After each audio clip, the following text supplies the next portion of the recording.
welcome to Tipsy VP episode 29th May 2020, a weekly show where we share tips and tricks on how to improve your social media.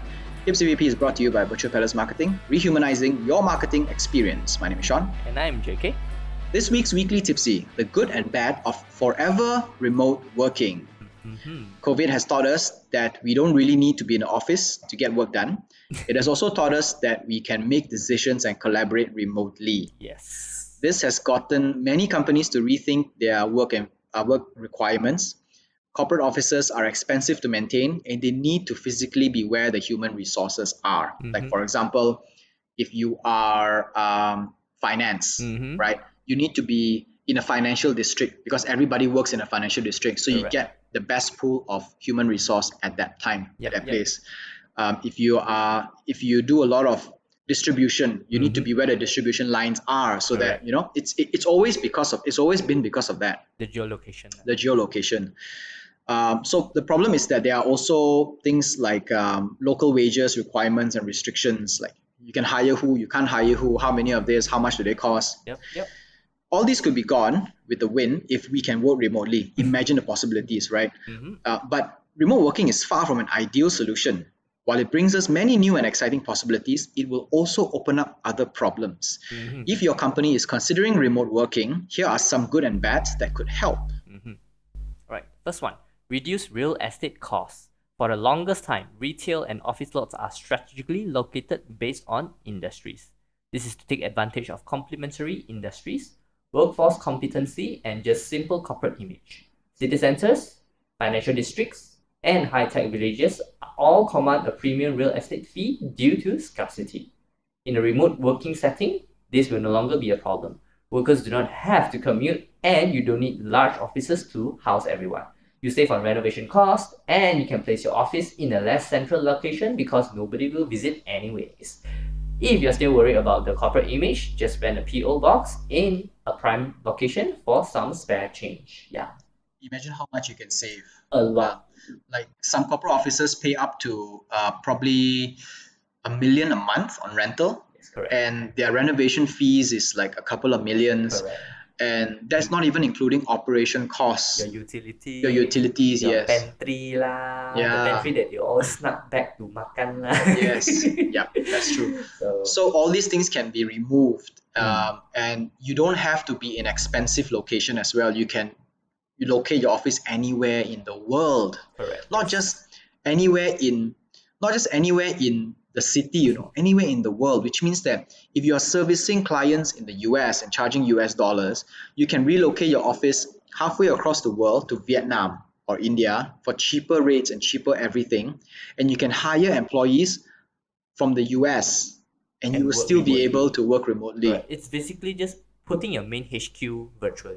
Yes, putting it virtually and making use of the global price differences. Correct, yes. And infrastructure differences. Yeah, and time zone, everything. Well, okay, time zone you can't control, but currency, yes. Currency, yeah. So, Number two is cheaper wages. Big part of wages pay for the standard of living in the location. Higher wages do not immediately reflect to real income because people living in expensive places spend more on rental, food, and amenities.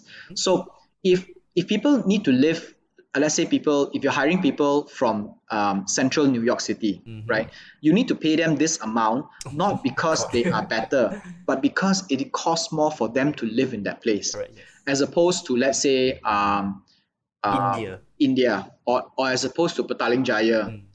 That makes a huge difference. Yeah, exactly. That makes a lot of difference.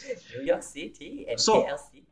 Exactly. It doesn't mean that the person who lives in Petaling Jaya is less competent than the person who's living in New York City. Yep, correct. It's just that it costs so much less to live and eat and work and do everything there compared to New York City because of the scarcity that is located based on geolocation. Yes, correct. When that is taken away, you have cheaper wages. You pay so less for wages.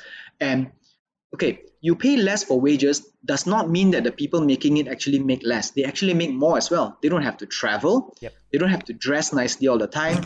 They don't have to succumb to the peer pressure of buying expensive stuff that they don't You need. mean dress half nicely? Just the top half. Just a half. Like Make the sure fact you don't stand that up. like the fact that I'm wearing shorts today You're wearing long pants, right? So Yeah, so yeah. I'm wearing shorts today. So just half nice. That happens every time. Yeah.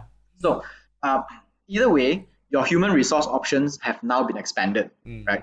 And you pay less for more. How is that not a win? That is Mm-mm. so much, you know? Correct, correct. So yeah, something to think about lah. It's Yes. just the capex, the capital expenses, and the operation expenses you just reduce a lot tremendously. You directly pay to the people who matter instead of the things that don't matter. Correct. And also with the same amount of budget, you get to hire twice the size of the human resource. Maybe even three Or times. 3 times. I Yeah. mean, like, how cool is that, man? Yeah, Three how cool times is that? leh. Then you don't have all this OT program, Yeah. right? Asians. But there are also downsides. Or you mean like, yay, cut costs. There are downsides to working remotely, which you will take the first one. Okay, sure, no problem. All right, the downside would be third one, lack connection.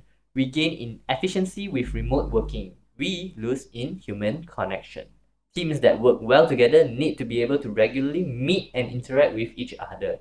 It is the lunch times, the water cooler chats, evening games, and happy hour drinks that really bring people together. Yeah, not to mention the smoking zone also. The smoking zones, yes, yes. They are unfortunately unachievable via remote working, unless virtual reality manages to fill the void. Which, Not at this point. have you tried virtual drinking? It's just, no, it It's doesn't just work.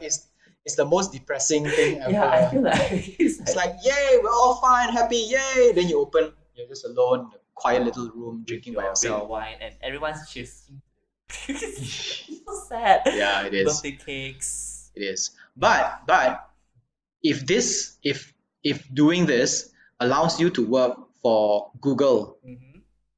of US Mm-hmm. and getting paid in US dollars, Okay, would you do it? I'll do it for a certain amount of time. That's it. I still need my human connection. I'm so sorry. I'm a Okay. human. I'm not a cyborg. If I'm a cyborg, then yes. Yeah, but from the corporate perspective as well, it does make a difference because a team that communicates and does outside stuff together is the team that can work better together. Yes.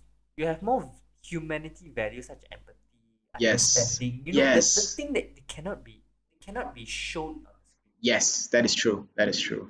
You can't bring it to the screen. Yeah, that's true. That's true. Number 4 goes up to decreased work-life balance. I think a lot of people are already experiencing this. Asian especially. Yes. Increased efficiency in the short run will lead to decreased work-life balance. Mm-hmm.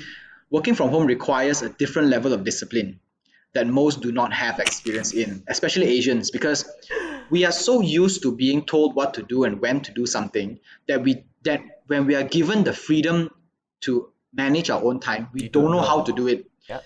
And we either overdo or underdo it, Mm-hmm. right? So burnouts happen. Yep. When burnouts happen, it can potentially lead to high employee turnover, which will increase costs because whenever you get a new employee, you need to retrain them, which takes them 1 or 2 months. And then when they get into it, and then they get burnout, and then they leave, then you need to hire someone again. Yeah. So while some employees work better remotely, those have already established the discipline to do it, majority require supervision and structure applied to their peers, by their peers and supervisors. Yeah, especially higher management. They're just at the generation where they are not used to digital. Yes. Hence, like for instance, like I've got an example whereby finance industry, one of the bank, because meeting room was controlled via time. Yes. And amount of room available. Yes. Hence, that's why their meeting has to be efficient. Yes. But because of MCO, right, meetings can be held unlimitedly. Yes. And because of that, they can just keep running and running and Oh my running. god, and important running. thing, I need to tell the team, and became Zoom fatigue. Yes. Yeah, a lot of employees face this. I mean, come on lah, your boss tells you to meeting at 12 a.m. and 11 p.m. to 12 a.m. during midnight because it's important and urgent. And because anybody can just click a button and go in there, and Yes. they think that because of that, anybody can do that, so there is no reason not to do that. Correct, yes.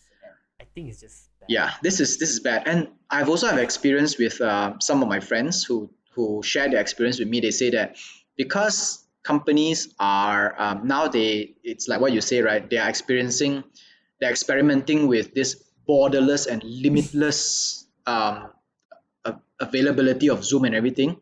They keep arranging courses for their employees because they said Yep. on one side their employees are not doing anything at home. On the other side, it's cheaper to run virtual courses, right? Let's just pack all the courses for them every single day for the entire 3 months.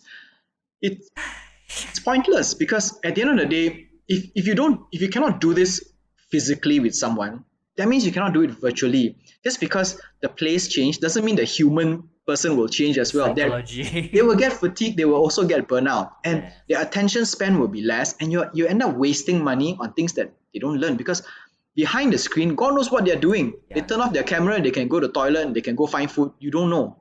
And you're not prioritizing what you want to say.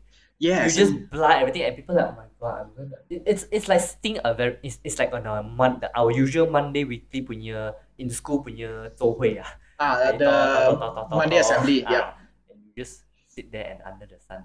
Yes. No. So there needs to be a lot of discipline as well, even on the employer side, in order to make sure everything is done efficiently. Just because it's limitless now doesn't mean that we can simply use it. Correct. Yes. And in fact, actually, it's a very simple thing only. Whatever you have been doing non-virtually, just apply it and just have a time limit. That's it. Yeah, exactly. You don't need to overdo everything. So much better, right? Yeah. Yeah, that's true.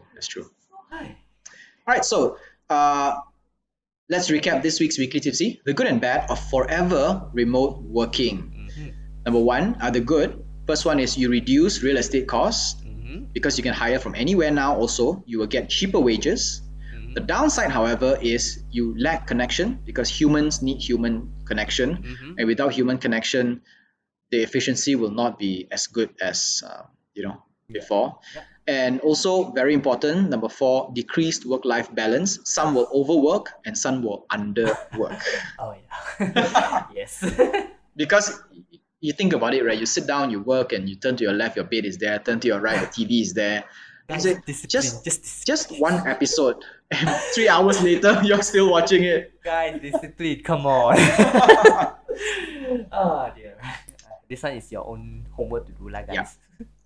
Right, so Tipsy VP Podcast is a part of Social Media Weekly and is available on Anchor FM, Google Podcasts, Apple Podcasts, Spotify, Stitcher, and more. Our full videos are available on YouTube, and we post bits and clips on Instagram and Facebook. This is Tipsy VP episode 29th May 2020. My name is Sean. And I'm JK. Au revoir. Sayonara.